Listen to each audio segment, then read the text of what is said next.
Voilà, alors on est très content à France Business School de vous accueillir ce matin et pour la journée, d'accueillir la West Web conférence pour un programme que vous avez vu et qui est particulièrement riche. Alors on est très content pour trois raisons. Ça a été une évidence en fait pour nous de vous accueillir et de le faire ici. Trois raisons principalement. La première, c'est que nous sommes ici, nous, sur le territoire, et nous avons envie et devons rendre service au territoire. Donc, accueillir des manifestations pour le territoire local, c'est une évidence. La deuxième, c'est que dans notre ADN, dans la construction du projet France Business School, pour faire assez synthétique, il y a la volonté en tout cas l'idée que demain on réussira en innovant, en entreprenant, en créant dans le monde, en ayant conscience d'un monde en plein bouleversement. Donc tout le projet de FBS, dans ses programmes, dans sa pédagogie, est basé sur cette notion-là d'entrepreneuriat, de création, d'innovation dans un monde qui bouge. Voilà. Alors vous le verrez peut-être en prenant ou en voyant dans les couloirs quelques plaquettes, mais vous verrez qu'on a des programmes qui sont bâtis autour de ces notions-là, entre autres notre programme master. Vous avez peut-être eu de l'information sur ce qui se passait sur ce premier semestre. Faut bien comprendre que cette dimension entrepreneuriale est la colonne vertébrale de notre programme pour ensuite amener des apports dans les différentes dimensions managériales. Alors, autre raison pas neutre non plus, c'est qu'il y a un certain nombre d'intervenants dans la journée qui sont issus de notre école ou de l'incubateur. Donc, il y avait aussi une certaine logique à être présent chez nous aujourd'hui. Voilà, très content donc d'être partenaire. Je vais passer la parole à Sébastien pour la suite. Passez une excellente journée, profitez bien de tous les apports et puis à plus tard certainement. Merci beaucoup pour ce petit mot d'introduction.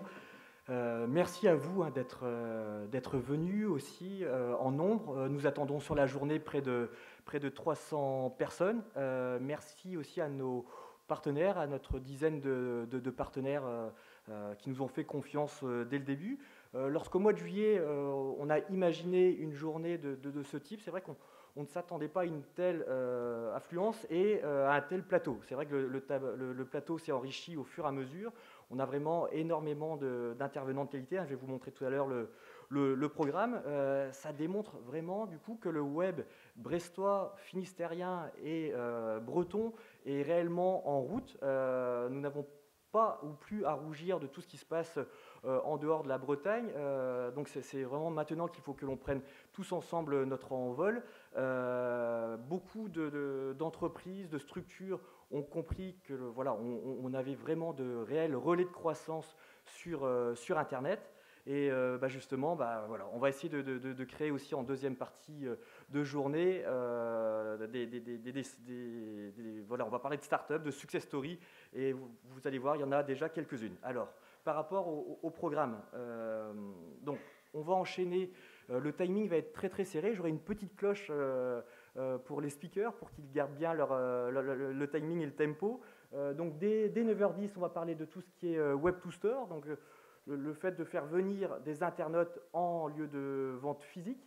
Ensuite, on enchaînera avec deux belles réussites en e-commerce, c'est tout ce qui est réseau donc BNB et Salin Holidays. Hop. Ensuite, seconde partie de la matinée, donc après la petite pause autour d'un café, on parlera du coup du recrutement sur Internet avec un superbe plateau. On aura du coup le directeur de la stratégie du Viadeo qui sera là. On aura aussi du coup, si je ne dis pas de bêtises, la directrice générale adjointe donc de Région de Job aussi. On parlera donc de tout ce qui est e-réputation. Ensuite, nous clôturerons la matinée avec l'enjeu du coup des data, donc tout ce qui tourne autour des données. On fera une petite pause déjeuner du coup par la suite et on recommencera donc dès 14h sur le lancement donc, des startups ou comment trouver ces fameux relais de croissance sur Internet depuis la Bretagne. On parlera donc de l'idée et on ira jusqu'à la maturité réellement d'un projet et au niveau du coup du marché aussi international. Ensuite, seconde partie, donc à 15h50, on aura du coup une petite interview en vidéo donc, de Pierre Kosciusko-Morizet, donc d'Isaïe et de Price Minister, et Ronan Lemoyle, donc le directeur général d'Arkea, brossera tout ce qui est financement de start-up avec KPMG et Nestadio. Ensuite, à partir de 16h30, on fera une visioconférence donc en direct de la Silicon Valley en Californie, et on terminera du coup en faisant un petit point donc, autour de la West Web Valley pour vous dire où on en est de notre incubateur et de notre accélérateur. Et après, voilà, il y aura un petit after autour donc, de tout ce qui est networking. J'ai appelé ça le Speed Startup Meeting. A priori, nous serons donc une soixantaine voilà, en table ronde où toutes les personnes auront 1 minute du coup, pour se présenter. Donc c'était sur inscription. Voilà, le timing est serré. On est parti. Donc première partie, Frédéric, je t'attends du coup sur scène. Donc je vous présente Frédéric Nicolas de MLG. C'est bien ça? C'est ça. Je te laisse du coup appeler donc, tes différents speakers. Anna. Tout à fait. Anna, Alexandre et Frédéric. Hop, je vais basculer sur ta présentation.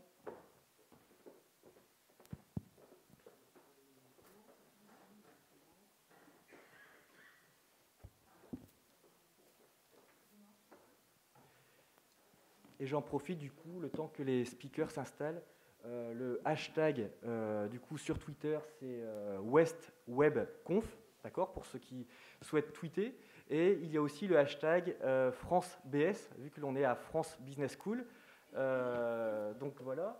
Et ensuite, je tiens aussi à remercier particulièrement Anne Tourtane qui diffuse en streaming sur Internet l'ensemble de la conférence toute la journée. C'est bon, Fred? Allez, on est tout bon. Merci Sébastien. Alors on est ensemble pour parler de Web2Store, ou comment l'e-commerce peut accroître la visibilité des boutiques physiques, et en plus avec un S à physique, ça c'est pour voir si effectivement tout le monde suit. Alors tu l'as dit Sébastien, le hashtag, hein, on parle en français sinon, donc puisqu'il y avait il y a quelques semaines de ça, ils avaient dit qu'il ne fallait pas appeler ça hashtag, mais il valait mieux appeler mot dièse ou croisillon, hein, donc bon, vous faites comme vous voulez, mais en tout cas, s'il y a des tweetos dans la salle, vous utilisez celui-ci, WestWebConf. Alors, on va démarrer ensemble pour une petite heure.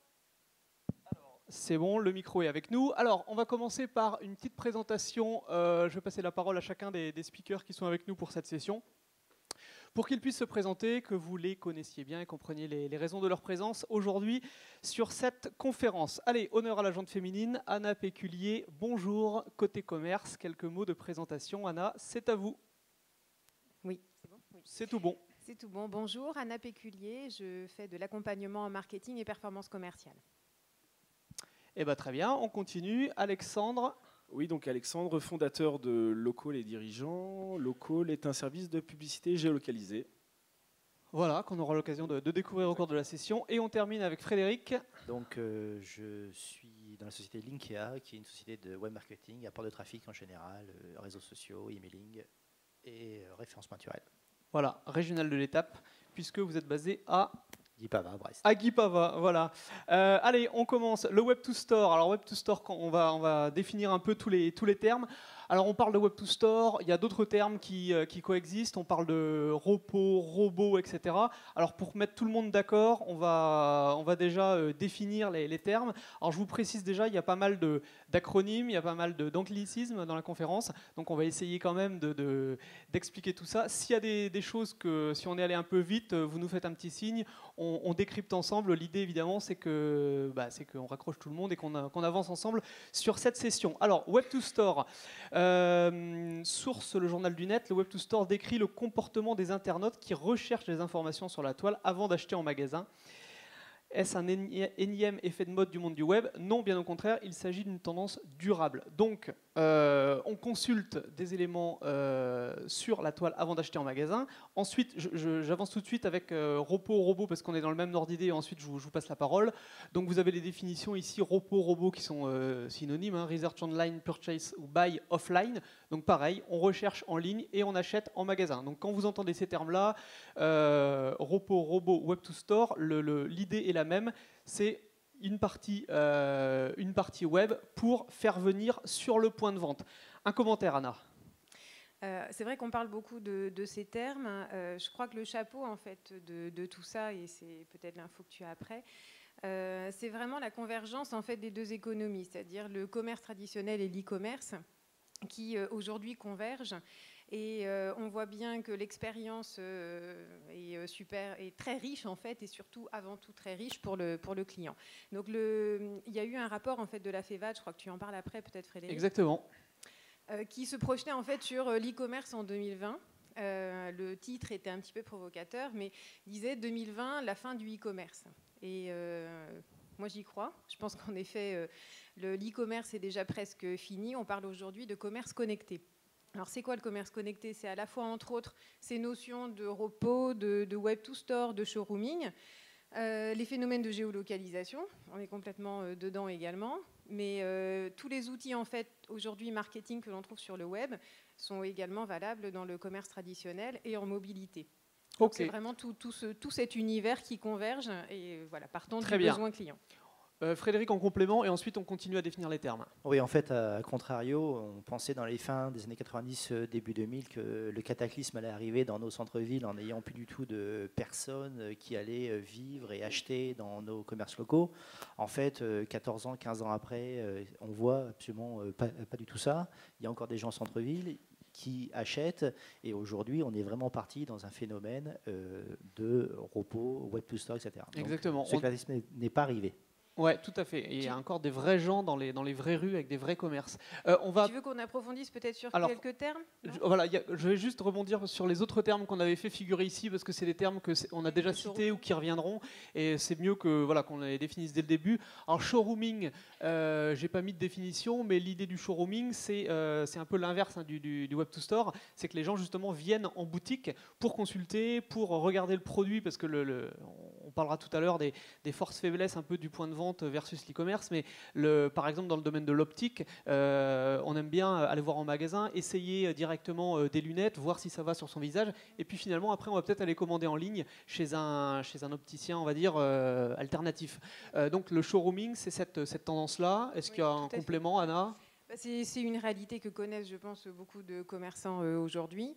Je crois qu'il y a deux façons de le vivre, soit de manière un peu opportuniste. Mal, oui. Bon, voilà, soit certains le vivent mal. Je commence plutôt par le positif et j'ai tendance plutôt moi à positiver. Donc voilà, je crois que demain, il faut que le commerce traditionnel s'appuie sur cette tendance du showrooming. Mais en effet, c'est une réalité. Je crois qu'il y a une étude Novedia, là, le rapport Novedia dont tu parlais, qui évalue à peu près à 40% les clients finalement qui viennent en magasin avec cette pratique du showrooming. Donc bon, après les chiffres, voilà, mais en tout cas il y a une tendance de fond qui est là, cette capacité à se dire je vais en magasin, j'essaye et je vais acheter sur le net. Ouais, à showrooming, on continue dans la définition parce qu'après comme on va revenir sur pas mal de choses. Alors quelques termes aussi que vous connaissez sûrement, mais je reprends quand même. Pure player, donc pure player, on entend le terme, on entend les acteurs qui sont présents que sur la toile. Alors j'ai mis ex-pure player parce qu'on le verra. Aujourd'hui, il y a beaucoup de pure players qui ouvrent des points de vente, ouvrent des magasins pour justement avoir une complémentarité physique. Donc c'est plus vraiment des pure players. Et versus brick and mortar. Donc quand on dit brick and mortar, c'est vraiment les commerçants qui ont justement des points de vente physiques. Et pour terminer sur cette rubrique définition, un mot sur la notion de responsive web design parce qu'on aura l'occasion de le citer aussi. Donc ça c'est là aussi une tendance, un mot-clé qu'on entend depuis plusieurs mois, l'idée étant d'adapter son site web pour qu'il soit optimisé sur un PC, sur une tablette, sur un smartphone, en gros qu'il soit adapté et qu'il soit optimal pour l'internaute, le mobinaute, où qu'il soit. C'est ça, Frédéric? Voilà, c'est ça. Il faut aujourd'hui qu'un site web soit multiplateforme, lisible par différents formats, selon on va dire l'internaute, le mobinaute, dans quel état il est, à quel moment. Il faut absolument que votre site réponde à tous ces critères et soit lisible, visible, et qu'on puisse acheter, qu'on puisse voir, etc., vos produits. Tout à fait. Alors voilà pour la partie définition. On va avancer sur le sujet. Je vous rappelle juste, alors je ne l'ai pas dit tout à l'heure, on a parlé du hashtag de la conférence. Sur le côté là-bas, vous avez un Twitter wall. Donc vous voyez on voit des remarques de la salle. Donc si je pense, j'essaierai aussi de rebondir. S'il y a des questions, des remarques, n'hésitez pas. On essaiera de le faire en mode interactif. Allez, on continue dans cette partie d'intro toujours. On on l'a déjà dit, hein, mais il y a un guide une étude qui est parue, c'était en fin 2011, je crois, qui annonçait, donc de la FEVAD, Fédération des entreprises de vente à distance, qui annonçait la fin du e-commerce. Alors c'est évidemment pas la mort du e-commerce, la vente en ligne existera toujours, mais c'est plutôt l'avènement du commerce connecté. Donc c'est vraiment un couplage intelligent de la vente en ligne avec de la vente en point de vente. L'idée étant de tirer un peu les meilleurs usages de ce qui peut se faire sur le web ou en e-commerce au bénéfice du consommateur. Alors, dans les quelques repères, donc ce que je vous disais, des points de vente physiques, des pure players qui ouvrent des magasins, des points de vente physiques. Donc là, c'est quand même une notion forte. Cependant, alors, vous voyez quelques statistiques. Hein. Pour 77% des internautes, le web est un outil de recherche indispensable avant de se déplacer en magasin, mais 92% des achats se font encore en magasin. Donc, on le disait tout à l'heure, la crainte d'un monde déshumanisé, on n'y est pas encore. Le point de vente a encore de beaux jours devant lui, mais encore faut-il qu'il se renouvelle et qu'il accepte justement ce monde digital. Frédéric ? Oui, je rebondis sur les 77% des internautes. En fait, aujourd'hui, même les moteurs de recherche se mettent à faire du local, puisque depuis à peu près 1 an et demi, avec des différents filtres algorithmiques de Google, on va dire, préconise le local. Et si vous faites aujourd'hui des requêtes génériques sur Google, vous verrez, en étant sur Brest, que vous allez, si vous faites coiffeur tout seul, vous voyez bien, vous avez des résultats de coiffeurs de Brest, qui sont à Brest. Donc effectivement, même les moteurs se mettent au local, dans le sens avec le côté personnalisation de la recherche sur Google par rapport à votre IP et votre géolocalisation. On a des recherches sans avoir fait coiffeur à Brest, il nous sort quand même des coiffeurs à Brest. Donc ça, c'est quand même assez innovant et ça va dans le sens. Un petit exemple, quand je vous parlais d'ouverture de pure player qui ouvre des magasins, vous voyez là c'est un magasin de matériel.net qui a ouvert à Nantes avec plusieurs concepts à l'intérieur. Il y a donc point de retrait, SAV, Genius Bar, donc là on est sur des ateliers pratiques avec des bons conseils gratuits, etc. Et il y a même un accès dans le bâtiment pour, c'est vraiment drive to store où la voiture peut rentrer dans le bâtiment et récupérer du matériel. Donc voilà, ils le font, ça coûte forcément cher d'ouvrir un point de vente, mais ils le font parce que derrière, on cherche à entretenir leur relation client, on cherche à consolider la marque. Anna, on est sur toutes ces thématiques, Anna ? Oui, complètement. Par rapport à ces nouveaux, j'ai envie de dire, concepts de points de vente, en effet, on est soit dans une approche de cross-canal, où finalement, si j'ai bien compris le concept de matériel.net, on peut acheter en ligne et venir chercher un point de vente. Donc, je crois qu'en effet, si on essaye un petit peu de comprendre le commerce connecté, parce que c'était ça, en fait, la vision de demain, de Catherine Barba et de la FEVAD, c'est de dire à un moment donné, ce ne sera plus l'e-commerce, ce sera le commerce connecté. Et du coup, c'est quoi le commerce connecté ? C'est en effet le web to store et le showrooming qui, du coup, inverse la boucle, mais c'est aussi la digitalisation en point de vente, c'est aussi, en effet, les techniques de géolocalisation. C'est vraiment très, très, très global, partant, en fait, de l'expérience client. Donc, matériel.net, je pense, est parti de l'expérience client, essayer de recréer, en fait, un salon. Et puis, quand vous partez du client et de son expérience et de ses attentes, là, en effet, on peut imaginer un concept marchand qui intègre du web, du digital. Quand on n'est pas en magasin, intégrer aussi les bonnes applications, etc. C'est vraiment ça le commerce connecté. Je pense qu'il faut l'imaginer partant du client. Demain, voilà, il aspire à quoi, il a envie de quoi, qu'il soit sur son smartphone, sur la toile, en magasin, etc. On est tout à fait d'accord. Mettre le client au cœur de la relation et imaginer, effectivement, essayer de le servir au mieux. Quelques points très rapides si on compare, là on cherche à les opposer, alors que dans la conférence on dit que justement on avance ensemble entre e-commerce et magasins physiques, mais l'e-commerce, les grandes vertus de l'e-commerce, ce qu'on lui reconnaît, l'accès 24 heures sur 24, 7 jours sur 7, on peut commander tout le temps, le choix est infini, il n'y a pas de problème de stockage, on peut pousser les murs sur un site e-commerce. Facilité de comparaison produit, commentaires utilisateurs, viralité. Donc on peut s'appuyer évidemment sur les commentaires utilisateurs pour affiner son choix. Mais tout n'est pas rose dans le monde de l'e-commerce. La confiance. Il y a encore tous les sites ne sont pas vertueux.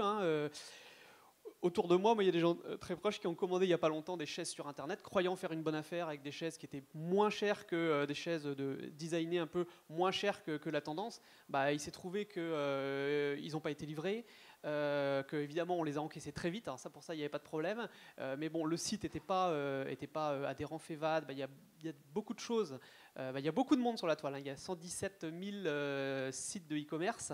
Il y a beaucoup de monde. Il y a des gens qui font très bien leur métier. Mais attention, il y a aussi encore des gens qui ne font pas bien leur métier. Donc, il faut faire très attention. C'est pour ça que quand je parlais des commentaires utilisateurs, faut se renseigner. Le prix ne doit pas être le seul critère pour choisir un produit sur la toile. C'est vrai qu'il y a besoin beaucoup de réassurer. Alors on voit justement des technologies qui émergent sur des agents virtuels. Il y a quand même de plus en plus de sites finalement qui mettent en gros leur service client, qui dédient quand même à la fois des investissements et du temps à décrocher le téléphone. Donc on se rend bien compte, et ça rejoint justement le deuxième point qui est la crainte d'un monde déshumanisé. On voit bien que le web de toute manière a besoin de pallier à cette carence de contact humain et de conseils, à la fois pour la réassurance, mais aussi parce que mine de rien, c'est de la vente. Voilà, un contact clientèle, ça permet aussi de vendre. Frédéric. Oui, c'est pour ça qu'on voit depuis un petit moment aussi sur les sites de e-commerce des chats online pour recréer ce phénomène humain, et on peut voir qu'il y a des taux de transformation qui sont un peu plus importants dès lors qu'il y a un chat online, qu'on peut poser une question, qu'on a un humain en face de vous, au moins par écrit, et donc ça permet de redonner aussi une certaine confiance. Mais c'est vrai que la confiance sur un site e-commerce est très très important et essentiel. Il faut très très vite il faut que l'internaute arrive très vite à se sentir bien sur le site internet du e-commerce, clairement. Complètement. Alexandre, une réaction oui, également. par rapport au chat, lorsqu'on est sur le site internet, c'est vrai qu'il y a une startup nantaise qui s'appelle iAdvise, Tout à fait. et qui cartonne justement avec cette relation de chat sur le site internet.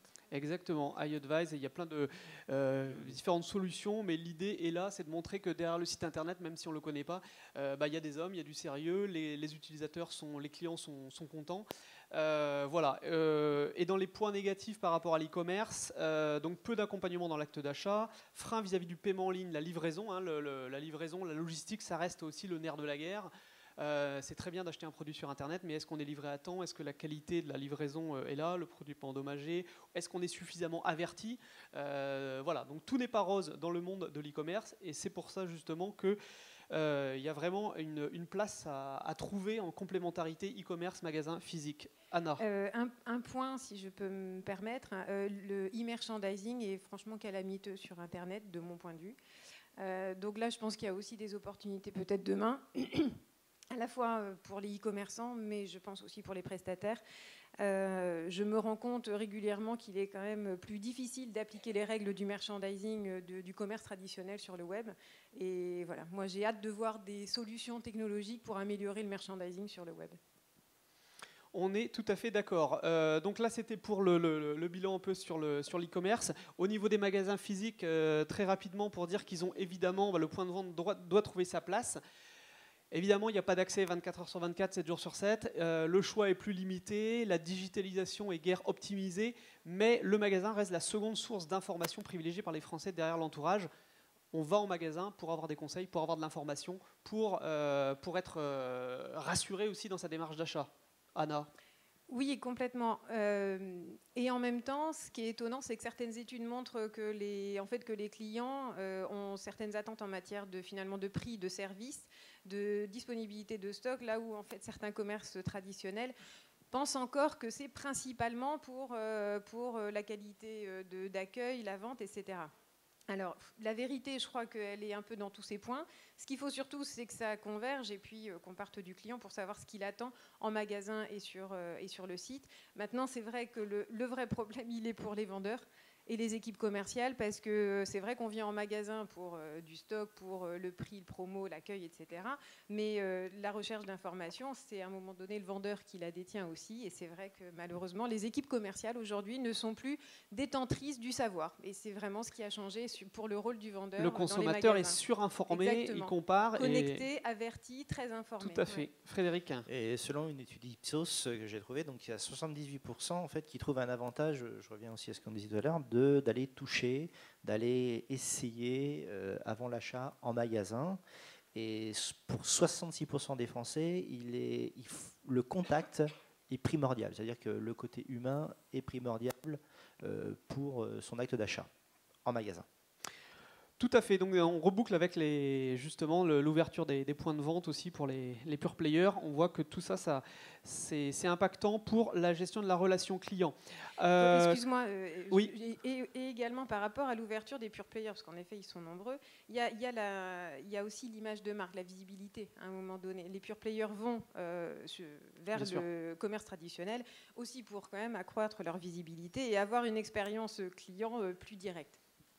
Alors, à mon avis, une grosse erreur à faire, ce serait de se dire, effectivement, je ne suis pas présent sur la toile. Alors, il y a une statistique que j'ai un peu plus loin, mais je crois que c'est 43% des commerçants qui n'ont pas de site internet. Je crois que c'est une statistique que j'ai mis un peu plus loin, mais bon, 43, je ne sais plus si c'est 43 ou 57. C'est 57, voilà, qui n'ont pas.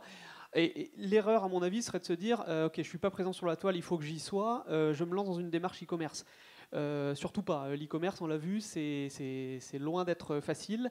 Il y a du monde, il y a de la concurrence, il y a le référencement, la visibilité sur la toile, c'est très compliqué. Il faut avant tout comprendre les comportements des internautes, des mobinotes. Il ne faut pas forcément que vous vendiez en ligne, mais qu'est-ce que les mobinotes cherchent et les internautes cherchent à faire quand ils sont sur le web? Ils cherchent des adresses, ils cherchent des numéros de téléphone, ils géolocalisent les magasins, ils lisent les avis de consommateurs, ils comparent les prix, ils chassent les offres promotionnelles. Donc effectivement, ils comparent les prix, mais ils ne veulent pas forcément acheter en ligne, ils veulent aussi beaucoup chercher d'informations liées au magasin en lui-même, savoir tel produit, je vais le trouver dans tel magasin, est-ce que autour de chez moi, dans quel magasin je vais trouver le produit, est-ce qu'il est en stock, est-ce que je peux y aller, si le prix est compétitif, je vais peut-être préférer aller en magasin, le chercher, plutôt que le commander, parce que j'ai un besoin d'immédiateté aussi, j'ai envie d'avoir le produit dès ce soir, parce que voilà, je suis un consommateur frénétique. Donc, important de comprendre ces éléments. Donc, quelques statistiques qu'on disait donc, sur les gens qui se renseignent avant d'acheter en magasin, c'est énormément de monde. Et 62% des possesseurs de smartphones utilisent leur mobile en itinérance avant un achat en magasin. Donc, je vais en magasin et en allant au magasin, je vérifie, je consulte un corps. Donc, c'est important d'être présent sur ces supports. Anna, Péculier. Alors, c'est vrai que du coup, je vais faire un peu le lien avec ton application, mais il faut penser aux clients et aux non-clients. Il y a en effet les clients du commerce traditionnel. On pense toujours, en fait, quand on est commerçant, on se dit, je connais bien mes clients. Oui, mais du coup, c'est quels clients, depuis combien de temps? Et puis mes non-clients, c'est-à-dire les touristes. Je pense qu'à Brest, il y a quand même des touristes qui arrivent régulièrement. Typiquement, je crois, ouais. Je pense quand même un peu. Typiquement, hein. c'est vrai qu'à un moment donné, être renseigné sur la toile, et au moins avoir un Google Adresse ou être présent sur un annuaire pro, bref, avoir une visibilité sur le web, ne serait-ce que sur les moteurs de recherche, c'est clair que ça me paraît assez indispensable. Parce que ce soit vos clients ou vos non-clients, et surtout les non-clients et les touristes, ils ont besoin de cette connexion. Alors, en plus, si on peut être sur de la géolocalisation, c'est encore mieux, c'est clair, mais oui, c'est indispensable. Après, on peut avoir un projet quand même web e-commerce, un commerçant traditionnel a le droit d'être ambitieux, hein, il faut au contraire être ambitieux, mais je crois qu'en effet, le minimum syndical aujourd'hui, c'est déjà d'être présent sur le web, d'avoir une visibilité quelle qu'elle soit, et à la hauteur du projet et des moyens de l'entreprise. C'est joli ce que vous avez dit, un commerçant traditionnel a droit d'être ambitieux. Je suis d'accord. Il faut, Frédéric. Oui, enfin, c'est pas un gros mot. Le cas typique vraiment de cet essor, c'est TripAdvisor, dans le domaine de l'hôtellerie. Aujourd'hui, beaucoup d'internautes passent par TripAdvisor. Certains hôtels locaux ne sont pas sur Internet. Et pourtant, ils ont quand même des réservations, des appels par rapport à ce biais-là. Donc, on peut avoir aussi par ce biais-là du trafic et par rapport à des avis. Donc, TripAdvisor est vraiment un des exemples typiques. C'est vrai qu'en effet, le phénomène, on l'a peut-être un peu survolé, mais le phénomène des réseaux sociaux et les phénomènes des communautés, c'est aussi très très fort. Et ça contribue quand même au Web2Store. Des sites comme Mamzelle en Finistère ou autres sites communautaires ramènent quand même en magasin. Alors ça contribue en ça, c'est-à-dire créer un lien entre un commerçant, un artisan et les clients. Parce que finalement sur la toile on trouve beaucoup de choses, mais on peut aussi vraiment s'y perdre. Et c'est vrai que ces sites-là, que ce soit TripAdvisor ou après des sites Foursquare ou autres, tu en parles après, permettent à un moment donné de faire un choix. Voilà, parce que la toile, on y trouve beaucoup de choses quand même. Il faut effectivement être aiguillé sur la toile. Alors on ne va pas revenir là-dessus, mais c'est juste un slide qui présente selon le type de produit qu'on veut acheter, si on va plus l'acheter en commerce de proximité ou sur Internet. Donc là, forcément, ça varie. Certains se destinent mieux au canal e-commerce, d'autres plus en point de vente. Voilà, donc là-dessus, on va revenir, on passe très rapidement. Alors, oui. On y va. Juste une étude en matière de communication, je ne sais plus quelle grande agence de communication a fait une étude là-dessus, qui montrait en fait le lien, c'est-à-dire est-ce qu'une marque est vue comme une marque digitale ou une marque traditionnelle. Aujourd'hui, il faut savoir que des voyages SNCF.com ou même Air France, etc., sont vraiment vus comme des marques en fait digitales. C'est-à-dire qu'elles sont, la perception de la marque est vraiment vue par son site internet. C'est-à-dire qu'il y a vraiment des domaines d'activité et certaines enseignes ou certaines marques qui ne sont vues que par ça. Donc c'est quand même important. Alors pour continuer sur les critères, les informations recherchées sur Internet avant d'acheter un produit, alors on l'a cité un petit peu tout à l'heure, mais là quelques statistiques véritables. Donc le prix, les promotions, les caractéristiques du produit. Donc il y a des choses qui sont très intrinsèques liées au produit, mais après il y a aussi d'autres choses, les avis utilisateurs, donc tout le côté viralité. Un peu plus bas, on va retrouver les horaires d'ouverture du magasin, un point de vente disponible à proximité, l'itinéraire pour se rendre en magasin. Donc finalement il y a plein de choses sur lesquelles vous n'avez pas le choix, je dirais. Il faut que vous soyez présent de toute façon. Alors, on avance un petit peu dans la conférence. On retrouve la statistique dont je parlais tout à l'heure. 57% des commerçants n'ont pas de site internet. Il y a des choses simples qui peuvent être faites, des choses plus compliquées, on va dire un public plus averti, mais en tout cas, il y a de quoi faire pour rester connecté. Le premier niveau, alors on l'a dit tout à l'heure, c'est vraiment être présent sur les premiers outils. On parlait de Google, on parle des pages jaunes, on parle de Yelp, on parle de TripAdvisor, qui est plus spécifique par domaine d'activité, mais déjà être présent sur ces outils de premier niveau. Ça, c'est important. Quand vous faites aujourd'hui, tout le monde est présent. Là, je pense vraiment à ceux les commerçants qui n'ont pas de site internet. Vous êtes déjà sur le web, même si vous n'avez pas de site internet, mais vous êtes présent sans le savoir, parce que justement, il y a déjà des avis consommateurs qui sont publiés. On parle de vous déjà sur la toile, donc c'est à vous de reprendre en main vraiment cette image, cette e-réputation. Donc d'une part par Google. Après, il y a aussi des choses. Mappy notamment, alors c'est assez nouveau puisqu'ils sont en train de partir à la conquête des villes, mais Mappy part à la conquête des commerçants avec des photos du magasin, alors on va le voir sur la slide juste d'après, des photos de magasins extérieurs, intérieurs, avec des sélections de produits. Donc voilà à quoi va ressembler, vous voyez, c'est sur une boutique à Bordeaux, sur lequel, simplement en tapant le nom de la boutique et en allant sur Mappy, donc c'est sur Mappy Shopping, on va retrouver énormément d'informations déjà sur le magasin. Donc c'est à vous aussi de prendre la main déjà pour que vous soyez irréprochable sur ce premier niveau d'information. Encore une fois, vous ne pensez pas être sur le web, vous y êtes déjà, donc important de prendre ça en main. Frédéric. Oui, déjà avec les Google Adresses qui sont devenus aujourd'hui Google Local Business. Aujourd'hui, on peut aussi les raccorder à son profil Google+, avec les pages entreprises. Donc aujourd'hui, même si vous n'avez pas de site internet, vous avez quand même une page Google+, par rapport à la page Google Adresses. Et donc, il peut y avoir déjà des avis mis en place. Il faut savoir que cette page Google, vous pouvez la récupérer, vous pouvez devenir propriétaire de cette page et pouvoir mettre des photos en plus, des vidéos, un peu plus d'informations que ce que Google a pu récupérer à droite à gauche et à essayer de créer cette base de données. Donc, n'hésitez pas à récupérer cette page, c'est intéressant. Ça peut être déjà une première étape pour voir déjà des avis de consommateurs sur votre commerce local. C'est indispensable. Donc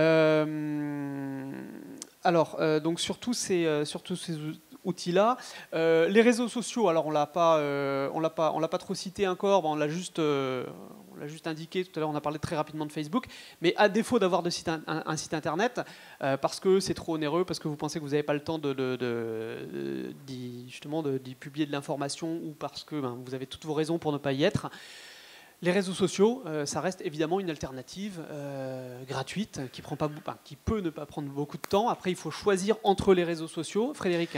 L'erreur aussi de certains, j'ai des fois des retours, c'est assez drôle, c'est qu'on pense que sur Facebook, par exemple, je prends le cas de Facebook, il n'y a pas sa cible. j'ai souvent cette réflexion, oui, mais je ne vais pas sur Facebook parce que de toute façon, ma cible n'y est pas. Alors peut-être il y a 5 ans, effectivement, peu de monde français était sur Facebook. Aujourd'hui, c'est plus tout le cas. Et croyez-moi qu'il y a toutes les cibles qui sont sur Facebook. Donc il faut aussi y aller, il faut bien sûr en fan page, hein, c'est évident, en page entreprise, ce qu'on appelle donc les fan pages, non pas de profil selon la charte Facebook. Donc n'hésitez pas aussi à avoir ce relais de croissance et en même temps de créer une communauté et d'avoir aussi des retours des avis consommateurs qui osent peut-être pas. Et là, grâce à ce biais-là, ils ont une certaine facilité à commenter et à vous envoyer des messages. J'entends souvent les e-commerçants demander et s'interroger sur le niveau de retour de Facebook. Alors à la fois en termes de display et de publicité, et puis même le vrai retour des publications. Est-ce qu'il y a des chiffres là-dessus? Il y a un retour d'expérience? C'est clair qu'un commerçant qui va sur Facebook juste pour dire j'ai ma page sur Facebook, le résultat va être quasiment 0. Si on va sur Facebook, il faut vraiment s'engager et dire voilà, je vais publier régulièrement, je vais créer une dynamique sur mon réseau social et je vais entamer vraiment une vraie stratégie de communication sur Facebook. Si c'est juste pour poster un article tous les 2-3 mois, laisser tomber, c'est pas la peine parce qu'il faut bien comprendre aussi que si vous postez peu, vous allez avoir peu de commentaires, peu de partages, peu de likes. Résultat des courses, votre viralité va être très basse, vous allez être déçu carrément de ce produit-là, alors que si vous communiquez très bien sur ce type de réseau, vous allez atteindre des viralités beaucoup plus fortes et vous allez pouvoir attirer des non-clients ou des amis par rapport à votre communauté. Alors donc il faut vraiment s'engager. Ouais, tout à fait. Et vous l'avez dit, Frédéric, vous avez dit le mot stratégie. C'est un des termes qu'on utilisera à la fin de la conférence, mais il faut avoir une stratégie, quoi. Si on veut se lancer dans une démarche Web to Store, quelle qu'elle soit, il faut savoir ce qu'on veut faire et effectivement se donner les moyens de le faire. Et penser sur Facebook, effectivement, à plein de choses, à de la photo, à de la vidéo, à plein de choses pour animer, penser à la fréquence dans laquelle on diffuse des informations. Encore une fois, on est dans une relation avec des vrais gens. Donc les vrais gens, on va pas les spammer en leur envoyant 30 photos par jour, hein, parce que ça va les gaver, ils vont se désinscrire de la page. À l'inverse, si pendant 3 mois on publie rien, ils vont se dire qu'est-ce qui se passe? On entretient la relation client comme dans la vraie vie. Alexandre? Oui, pour les commerçants qui craignent les avis négatifs sur les réseaux sociaux, il ne faut jamais oublier qu'en fait, l'objection d'un futur client ou d'un client, c'est un début d'adhésion et c'est une porte ouverte formidable pour le commerçant pour rebondir et satisfaire le client qui aurait été déçu ou qui aurait eu un problème. Exactement. On dit souvent dans la vente, tout commence quand le client dit non. Et c'est effectivement, s'il dit non, c'est parce qu'il a des raisons, parce qu'il y a des choses qui ne lui correspondent pas. Et du coup, qu'est-ce qu'on fait pour se resituer justement et répondre à son objection? Frédéric? Oui, je réponds aussi à la réputation. J'ai aussi souvent ce terme-là en disant ah oui, mais je ne vais pas sur Facebook, je ne vais pas sur les réseaux sociaux parce que vous comprenez, je risque d'avoir des commentaires négatifs, etc. Mais au contraire, il faut y aller, il ne faut pas hésiter. Ne vous inquiétez pas, ils sont tous les clients ou tous les non-clients vont pas, ou pensez pas non plus que vos concurrents vont venir aller pourrir entre guillemets vos commentaires sur Facebook. Ça va être non, ne vous inquiétez pas. Après, les réputations, ça se gère et avec des méthodes, il faut répondre, il ne faut pas hésiter. Mais il ne faut pas s'interdire à aller sur Facebook en pensant ah oui, tout de suite ma réputation, j'ai peur d'avoir des. Et de toute façon, faux avis, c'est pas que Facebook. Tout à l'heure, on parlait des avis Google ou tous ces éléments-là. Sur Google aussi, on a voilà, absolument la même chose. Il faut vraiment, si on se lance là-dedans, il faut penser à la modération. Il faut se dire ok, je vais avoir des gens qui vont être élogieux, je vais avoir des gens qui vont pas être contents. Mais ce qu'il faut, c'est que ces gens-là, ils aient réponse, qu'on les remercie, qu'on explique pourquoi on a un positionnement qui peut-être ne leur convient pas. Bref, il faut être présent véritablement et être engagé dans sa relation. Juste un point par rapport à un tweet que je vois sur les réseaux sociaux. Il faut générer du leads et de la conversion client, on est d'accord. Donc on verra effectivement comment essayer de faire en sorte que les friends qu'on a sur Facebook ne soient pas que des friends, mais que derrière on va essayer de leur donner envie de venir en magasin, de venir acheter online, offline, mais en tout cas que d'essayer d'entretenir la relation client et de les passer en acheteurs. Un mot, parce qu'on a beaucoup parlé de Facebook, les réseaux sociaux, c'est pas que Facebook. Pensez aussi, surtout quand on est dans le commerce, quand on pense commerce, on pense à produits, on pense à visuel, on pense à couleurs, etc. J'en avais cité 2 autres, Pinterest et Instagram, qui peuvent être aussi assez intéressants sur cette cible-là, je pense, quoi, hein. Donc là-dessus, à mon avis, ne pas avoir d'a priori par rapport aux réseaux sociaux, ça vaut le coup d'essayer, et surtout penser à faire de la veille, quoi. Si vous avez un doute, vous dites est-ce que je dois y être ou pas, regardez clairement, est-ce que vos concurrents y sont, est-ce que dans d'autres villes, d'autres commerces similaires ils y sont, allez chercher les bonnes idées, ça sert à ça aussi le web, vous avez pléthore d'informations, donc il y a quand même des bonnes idées à en prendre, pas les copier, mais il faut évidemment vous en inspirer. Certaines enseignes se servent vraiment des réseaux sociaux comme de SAV, clients, très clairement. Et ils l'ont aujourd'hui complètement intégré, le gèrent très bien, modère, mais au moins c'est un contact clientèle qui est direct finalement comme dans le commerce traditionnel. Parce que dans un commerce, quand un client n'est pas content et qu'il est en caisse et qu'il est en face de vous, de toute manière, il faut bien gérer la relation client et le litige. Donc voilà, je pense qu'il ne faut pas fuir ça, au contraire, il faut complètement l'intégrer, bien le gérer, ne pas en avoir peur et avoir les bons outils. On est tout à fait d'accord. Un commentaire juste par rapport, revenir à l'histoire de Mappy, de leur nouvelle application qui, à mon avis, est très, très intéressante et a du potentiel. Vous voyez la personne de Mappy, qui est le directeur, je crois, qui disait « c'est une erreur colossale de se diriger vers l'achat en ligne à tout prix ». Et moi, je suis tout à fait d'accord avec ça. Tout le monde ne sait pas le faire, tout le monde ne peut pas le faire. Bref, c'est vraiment un métier à part entière. Donc, ce qu'il faut, encore une fois, c'est être présent sur la toile parce que ça fait partie du dispositif. Par contre, ne pas être dans l'e-commerce à tout prix. Alors, on a parlé des réseaux sociaux, on a parlé des premiers niveaux d'information. Alors, un point important également, pensez dans les magasins à récolter des avis, à favoriser les interactions avec les personnes. Donc, récolter ça peut être des QR codes, ça peut être récupération des emails. Si vous avez un projet, si vous n'avez pas de site internet, mais que vous avez un projet d'en avoir un, peut-être que ce site internet-là, vous utiliserez une newsletter pour annoncer votre actualité, parce que une newsletter, c'est pas non plus un gros mot, ça existe encore, même dans les jours de... Il n'y a pas que les réseaux sociaux, les newsletters existent encore. Donc, profitez que le client, s'il est en magasin, profitez-en pour collecter de l'information auprès de lui, sans parler véritablement de base de données avec des typologies de clients, mais c'est un peu la tendance, quoi. Il faut aller vers ça pour apporter, encore une fois, le bon produit et la bonne information à la bonne personne au bon moment. C'est quand même une des tendances en matière d'e-commerce. On a d'abord parlé du multicanal, à l'époque où typiquement la Fnac et la Fnac.com, c'était 2 univers complètement différents. Vous alliez à la Fnac, on vous disait non, c'est Fnac.com, on ne connaît pas. Donc on est passé au cross-canal, c'est-à-dire vraiment la convergence des deux mondes et où vous pouvez retirer en magasin un produit acheter sur le web, c'est tout le sujet qu'on aborde là. Demain, les États-Unis sont plutôt sur cette tendance-là, de l'omnicanal, c'est-à-dire vraiment tout converge, c'est-à-dire le client, quel que soit son support, quel que soit le lieu où il se trouve, il est renseigné, on sait ce qu'il a déjà acheté, on connaît même ses goûts, ses comportements sur les réseaux sociaux. Donc c'est ça la tendance de demain, mais du coup l'enjeu c'est en effet la data, on en parlera un peu plus tard dans la journée, mais en effet la donnée client elle est essentielle dans ces cas-là. Donc si vous avez, et même au niveau en effet d'un commerce indépendant, qui n'est pas dans une chaîne, quelle que soit l'activité, c'est essentiel de renseigner, de renseigner la base de données client, sans forcément monter des usines à gaz, mais c'est quand même essentiel d'avoir cette trace, parce que c'est pas que pour vous. En fait, c'est pas qu'un système de promotion qui va permettre de générer des points, c'est pas qu'un système qui permet à un client, un commerçant d'avoir une base de données, c'est aussi pour un client l'opportunité d'avoir un commerçant et un vendeur qui le reconnaît et qui lui dit, comme c'est Sephora qui a équipé ses vendeurs d'iPod Touch, vous rentrez en magasin, vous scannez la carte, vous renseignez votre nom auprès de la vendeuse, vous avez tout l'historique de vos achats, la référence de fond de teint, le parfum de monsieur, etc., etc. Personnellement, je trouve ça très pratique parce qu'il y a certains commerces où on ne connaît pas toujours la taille de la chemise, etc. Rentrer dans un commerce qui vous connaît, qui a l'historique de vos achats et vous dit vous inquiétez pas, on sait, la dernière fois il a acheté, c'est une taille 41. Moi je dis bravo, super, je vais en magasin. Effectivement, on en parlera tout à l'heure, ça sur la partie digitalisation du point de vente. Un petit détour juste par le tweet wall. On a parlé de Facebook, mais quelle part de marché pour Google+?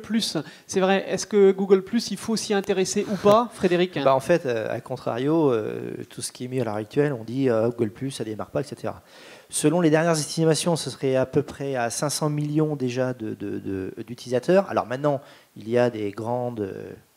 on va dire, maisons qui disent « Ah ben non, mais il y a peu d'actifs par rapport à Google+, etc. » Donc, ils ont dépassé déjà les 500 millions, sachant que Facebook est à peu près plus d'1 milliard. Donc, à la vite, et ils ont commencé fin 2011, vraiment commencé à en parler, et il a commencé un début de progression fin 2011. Il a vraiment augmenté en 2012. Et vraiment, par contre, ce que je remarque par rapport à Facebook, le monde qui est sur Google+, est quand même différent.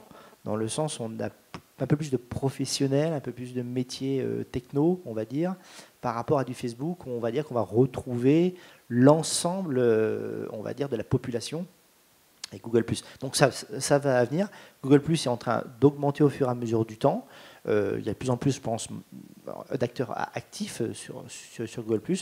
Et en plus, au niveau du référencement naturel, il pourrait y avoir... Alors, il y a aussi des maisons qui... il y a encore des études. Donc, il y a une dernière étude qui sort du MOSE qui dit qu'effectivement, il y a quand même une interaction, enfin une corrélation, excusez-moi, entre avoir un profil Google+, et son référencement naturel par rapport à son site internet. Donc, voilà, il ne faut pas négliger Google+. Je pense que c'est aussi une erreur à ce moment-là. Ok, allez, on continue. Il nous reste une vingtaine de minutes. On a encore pas mal de sujets à voir. Alors, un point rapide. Alors là, on est un peu moins dans le Web to Store parce que c'est typiquement de l'affichage, hein, un QR code. On est plus sur du Drive to Store où on va provoquer le passage en magasin. Mais là, c'est Sushi Shop qui communique avec du QR code. Alors là, c'est de l'affichage, mais ça pourrait être du courrier en marketing direct. Ça peut être de la presse ou autre. L'idée étant d'interagir encore une fois avec sa cible pour essayer de faire déplacer sur le point de vente. Allez, on avance très rapidement. Autre action à mener, alors dans les premières actions qu'on avait citées, on était, on va dire, hors site internet. Si vous avez un site internet, alors il y a des points vraiment assez fondamentaux à voir. Déjà, étudier la provenance du trafic de votre site web. Il faut être là où le client est. Donc là, on parle de référencement sur la toile. Il faut savoir, est-ce que les gens ils viennent directement depuis Google, directement depuis un moteur de recherche? Est-ce qu'ils viennent d'autres sites avec les notions d'indice de popularité, des échanges croisés? Est-ce qu'ils viennent de portails? En gros, tout ça, c'est important parce que ça va influer, si vous savez d'où viennent les gens, vous allez peut-être agir plus sur ces provenances pour améliorer votre référencement. Et pour améliorer votre référencement, forcément, c'est toujours le Graal, hein, c'est d'être dans les premiers résultats sur Google. Et forcément, on se donne plus de visibilité et plus de chances de créer du trafic également en point de vente. Dans le même ordre d'idée, identifier ses clients et leurs habitudes. Alors là, je n'avais pas d'illustration, mais l'exemple, c'est encore Sushi Shop. On a parlé tout à l'heure de responsive web design, donc le fait de mettre d'avoir l'adéquation entre le support, on va dire, un support optimisé pour le site internet, que ce soit sur un Mac, sur une tablette, sur un smartphone, que le site soit optimisé. Sushi Shop, je sais qu'ils avaient étudié de quel format est-ce que les gens passaient commande depuis justement des tablettes, depuis un smartphone ou autre, et les habitudes étaient assez marquantes. Clairement, quelqu'un qui rentrait du boulot le soir était sur son smartphone, il commandait son sushi pour le soir et il passait le prendre avec une commande individuelle donc sur son smartphone. Par contre, l'usage de la tablette, il était plus utilisé pour un usage collectif. Clairement, j'ai des amis à la maison, on met la tablette au milieu de la table basse et on choisit tous ensemble son menu, ces choses comme ça. Donc les habitudes diffèrent en fonction du support qu'on va utiliser aussi. Donc du coup, si on sait qu'on va avoir un usage plus collectif sur les tablettes, forcément on va essayer, on va le mettre plus en avant sur ces supports-là. Donc encore une fois, mettre en adéquation l'offre avec le support qu'on va utiliser. Tout ça, ça va dans le même sens, hein. Ça va dans le sens d'identifier le client et de savoir qui est mon internaute, mon mobinote. Quand est-ce qu'il commande, donc, vraiment comprendre son expérience utilisateur et les moments de consommation, quoi. Est-ce que ça va être dans la rue, chez lui? Est-ce qu'il va être seul, à plusieurs? Bon, bref, c'est tous ces éléments-là sur lesquels il faut réfléchir. Un commentaire? J'ai beaucoup parlé. Frédéric, Anna, Alexandre? Oui, il y a une étude dernièrement sur McDo qui commande en ligne. On peut commander et aller chercher ses produits directement dans un McDo. Ils ont remarqué qu'il y avait une plus forte... en fait, le panier moyen était en augmentation par rapport à l'achat carrément en magasin. Donc en fait, il y a plus d'achats dès lors qu'on est chez soi et qu'on commande en ligne par rapport à si on se déplace, si on commande au drive ou directement au magasin. Alors, le référencement, encore un petit mot sur le contenu. Aujourd'hui, le référencement, on le disait, il y a Olivier Andrieux qui avait fait une conférence il n'y a pas longtemps, qui avait dit, si vous avez un cadavre à cacher, mettez-le en page 2 sur Google, personne n'ira le chercher, n'ira le trouver. Et il a raison, personne aujourd'hui va en page 2 sur Google. Donc l'objectif, c'est toujours d'être en haut dans les moteurs de recherche, et Google, évidemment, de manière préférentielle. Donc pensez à tout ce qui va contribuer à vous faire remonter sur votre référencement sur Google. C'est publier de l'information. On en revient toujours à la logique de contenu. C'est des photos, c'est des vidéos, c'est avoir un blog. Il y a beaucoup de marques qui créent un blog pour entretenir la relation client d'une part avec leurs clients, avoir un contact direct, et en plus ça agit sur leur référencement, ça contribue à mieux les référencer. Pensez aux liens croisés, donc aux échanges de liens avec d'autres sites. Donc tout ça c'est important, et voilà, faites parler de vous, racontez des histoires, faire du storytelling. Là on avait quelques captures d'écran du blog Mamzelle en Finistère où on a des focus sur des points de vente. L'idée voilà, c'est des points de vente, ça fait du clic sur la toile, ça fait du clic, ça fait remonter dans les moteurs de recherche. Bref, ça contribue au référencement et indirectement à la vente. Moi, j'ai l'impression, c'est vraiment que mon avis, mais que les belles histoires, c'est quand même celles qui sont vécues, qui sont incarnées, qui sont réelles et qu'on retrouve en effet sur une page Facebook, sur un blog, etc. Donc je pense qu'il faut vraiment être en affinité avec son histoire et puis pas essayer d'aller sur des terrains qu'on ne maîtrise pas, parce que je pense que l'internaute le sent. Et en revanche, là où vraiment vous créez une vraie communauté, vous êtes en affinité avec votre clientèle, là ça démarre et ça prend. Très rapidement, d'autres actions également à mettre en place, alors des actions qui peuvent être plus engageantes, mettre en place des campagnes de promotion avec du couponing, qu'on peut imprimer, qu'on récupère sur la toile, qu'on imprime, ou alors qu'on a sur son téléphone directement et on va en magasin pour avoir la promotion, pour bénéficier. Donc là, on va directement dans le point de vente. Là, vous voyez, c'est un coupon promotionnel de justement Mappy dont je parlais tout à l'heure, où clairement, la chocolaterie, on peut bénéficier d'une offre promotionnelle, on l'imprime, dégustation gratuite offerte, et voilà, l'objectif étant, in fine, de provoquer de la création de trafic en point de vente. Investir dans des... Ah non, pardon. Sur le couponing, moi c'est ce que j'ai conseillé en tout cas à un e-commerçant, d'avoir en tout cas un coupon disponible sur plusieurs sites en fait de couponing, qui est pas trop impactant pour sa marge, mais je pense qu'aujourd'hui il y a, je sais plus, quasiment 60% des internautes qui vont sur des sites de couponing chercher en fait des bons de réduction. Il y en a toujours qui traînent sur la toile, donc pensez-y éventuellement. Ça coûte pas trop cher, c'est un 5 € pour un palier d'achat, c'est les frais de port gratuits, mais pensez quand même au couponing, c'est une réalité. Les clients vont sur le net aussi pour chercher du prix. Et encore une fois, proposer quelque chose en point de vente, une bonne raison, ça peut être effectivement une réduction, ça peut être une dégustation, ça peut être une surprise, ça peut être des choses qui font que voilà, on peut se déplacer en point de vente. Pensez, avec ce qu'on a vu au début de la conférence, sur les informations attendues par vos clients, informations liées au magasin, mais aussi sur la disponibilité des produits. Si vous ne faites pas de e-commerce, de vente en ligne pure et dure, vous pouvez très bien, cependant, montrer si les produits sont disponibles dans le point de vente. Un des gros plus du point de vente, c'est que les personnes, quand on se met en tête d'avoir un produit, d'avoir une tablette ou d'avoir quelque chose, il y a le côté immédiateté. On a envie de l'avoir, quand on le commande, on a envie de l'avoir tout de suite. Et même 48 heures, ça peut paraître long. Donc du coup, voir s'il est à côté de chez soi, ça peut être un gros plus.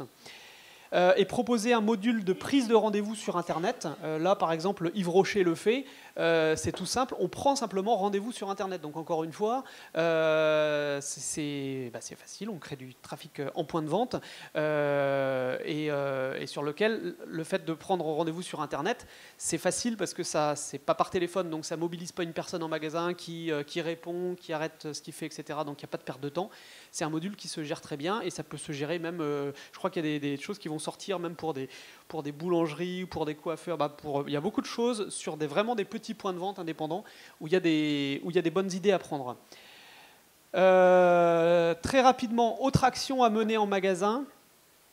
Je souffle 2 secondes. Il y a beaucoup de contenu sur le support. Je crois qu'avec Sébastien, tu confirmes, on enverra un email suite à la journée. Tout à fait, tout à fait. 1 minute là-dessus et après on passe sur... il y a du contenu. Juste penser aux théâtralisations de magasins, notion de concept store, digitalisation de magasins, on va voir après. Et pas oublier des dispositifs de fidélisation type Foursquare où voilà, les gens vont checker quand ils vont arriver à proximité du commerce et après ils vont avoir des notions, ils vont peut-être gagner quelque chose pour celui qui est le roi du point de vente sur Foursquare. Donc ça, voilà, il y a plein de choses gratuites. Alors ça demande un peu de temps, encore une fois, il faut qu'il y ait une stratégie, mais il faut y penser. Allez, on y va. Alors, zoom sur 2 solutions du marché. Alors, on parle de la géolocalisation, on a assez peu parlé. On va faire le switch, je crois. Il y a une solution innovante qui vient de sortir, Made in Gipava. C'est Local. Alexandre, je vous laisse prendre la parole là-dessus.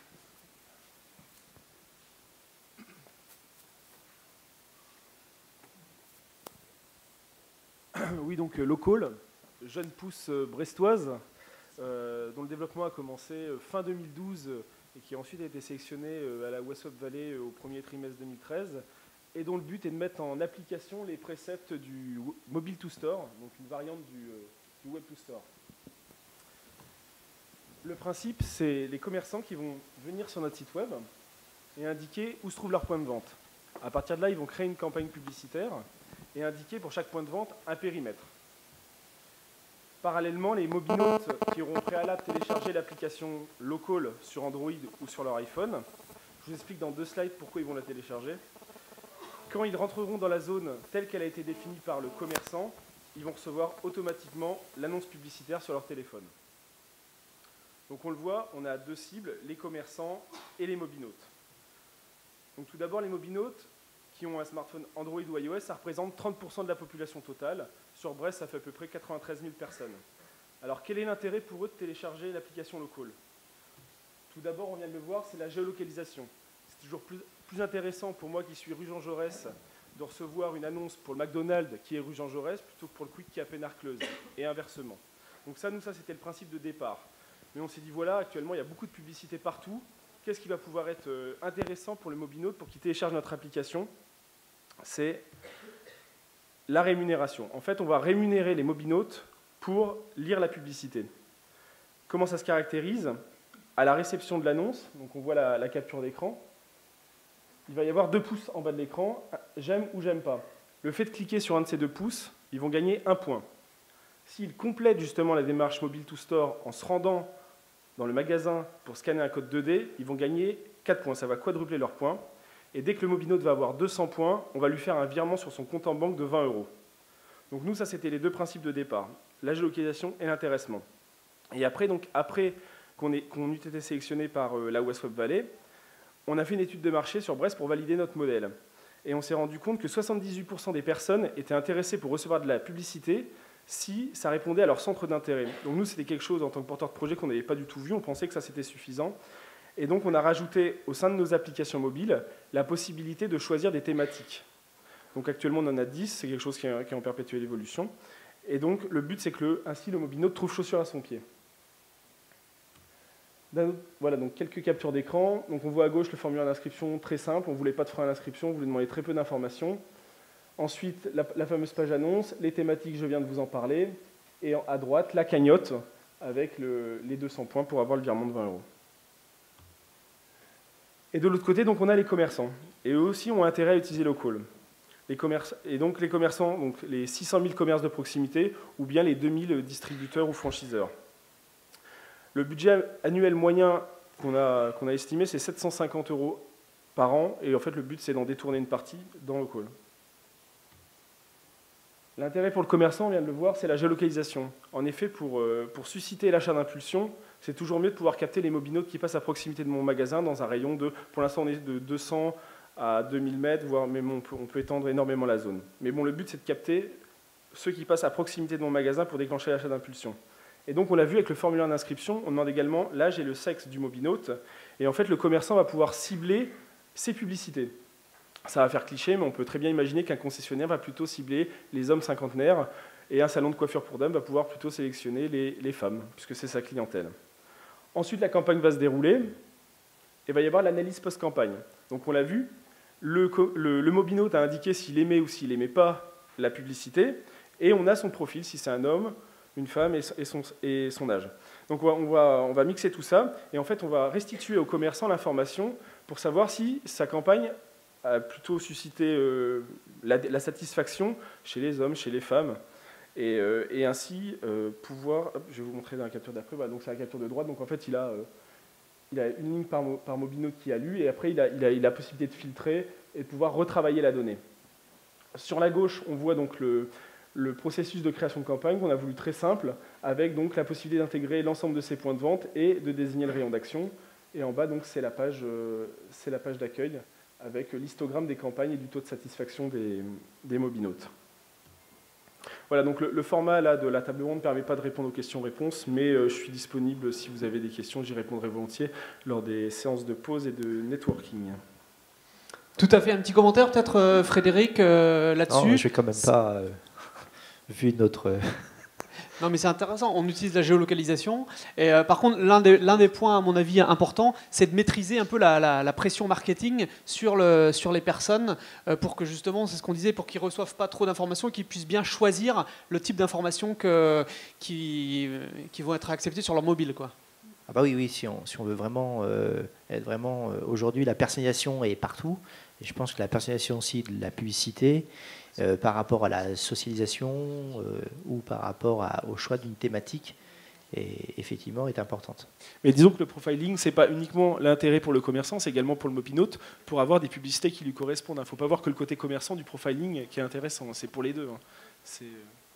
Complètement, ouais. Ce qui est original, je trouve, c'est l'intéressement, le fait, le petit pouce, le premier, le fait de dire bon bah voilà, j'aime bien ce genre de publicité, je gagne, et en plus c'est finalement moins intrusif parce que je décide finalement quand même de participer. Enfin, il y a un côté très interactif et donc du coup finalement pas très intrusif, quoi.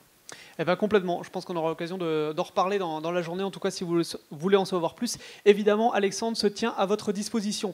5 minutes, très rapidement, sur... là, on était sur le Web to Store, donc faire venir en magasin. Et penser aussi, c'est complémentaire à la digitalisation du magasin. Encore une fois, on ne peut pas ignorer la tendance des smartphones, la tendance digitale. Le consommateur a muté en consomme-acteur. Il veut du digital in-store. Anna? Oui, alors je vais faire vraiment court et bref, hein, de manière à ce qu'on ait le temps peut-être de la conclusion, mais on voit aussi en effet beaucoup d'initiatives en point de vente. On l'a compris, il faut réenchanter l'expérience d'achat des consommateurs en point de vente. Donc la nouvelle tendance, c'est de digitaliser le point de vente. Juste vigilance, il y a en effet beaucoup d'initiatives. Mais la technologie, pour la technologie, ça n'apporte pas grand-chose. Donc voilà, quand il y a un projet de digitalisation, il faut d'abord partir du client et savoir ce que vous avez vraiment envie de faire. Donc il y a en effet des exemples, je crois que tu as complètement quelques photos du digital en magasin. Donc c'est soit des écrans avec des catalogues, du catalogue interactif.